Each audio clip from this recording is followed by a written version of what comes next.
नमस्कार दोस्तों, मैं हूं आपका वकील दोस्त एडवोकेट राहुल लखेरा। क्या शरिया अदालतों को भारत में मान्यता है?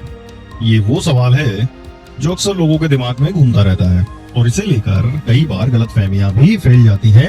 लोग सोचते हैं, अरे क्या देश में दो तरह के कानून चलते हैं, या फिर क्या हमारी अपनी अदालतों पर भरोसा नहीं है? आइए इस पर सीधा सपाट और कानूनी जवाब जानते हैं। सीधी बात, नो बकवास। भारत में शरिया अदालतों को कानूनी तौर पर कोई मान्यता प्राप्त नहीं है। अब आप कहेंगे, अरे तो फिर ये काम कैसे करती हैं और इनके फैसले क्यों आते हैं? अब यही तो असली पेंच है जिसे समझना जरूरी है। समझे, दरअसल है क्या कि शरिया अदालतें या दारुल कजा मुस्लिम समुदाय के पारिवारिक और धार्मिक विवादों को सुलझाने के लिए एक तरह से मध्यस्थता केंद्र, जैसे मीडिएशन सेंटर बोल दें, या परामर्श केंद्र के रूप में काम करते हैं। ये विवाह, तलाक, विरासत और संपत्ति जैसे मामलों में इस्लामी शरीयत कानून के आधार पर सलाह देते हैं और लोगों के बीच सुलह कराने की कोशिश करते हैं। सबसे महत्वपूर्ण बात यह है कि इनके द्वारा दिए गए फैसले या फतवे कानूनी रूप से बाध्यकारी नहीं होते। तो इसका मतलब है कि आप इन्हें मानने के लिए मजबूर नहीं है। सुप्रीम कोर्ट ने साफ कहा है कि ऐसे निकायों के फैसले या निर्देश किसी पर भी जबरदस्ती लागू नहीं किए जा सकते।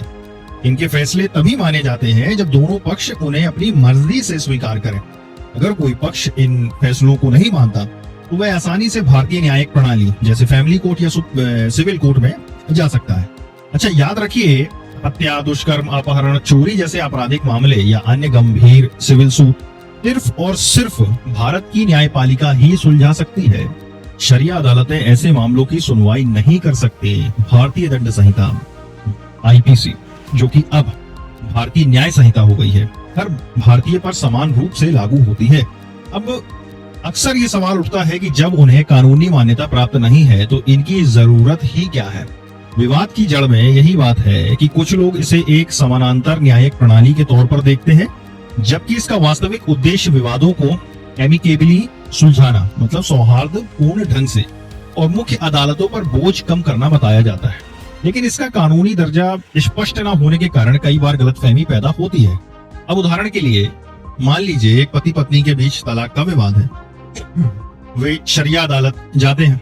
वहाँ काजी साहब उनकी बात सुनकर शरीयत के हिसाब से कुछ सलाह या निर्णय देते हैं। अब अगर दोनों पक्ष इसे मान लेते हैं तो बात वहीं खत्म।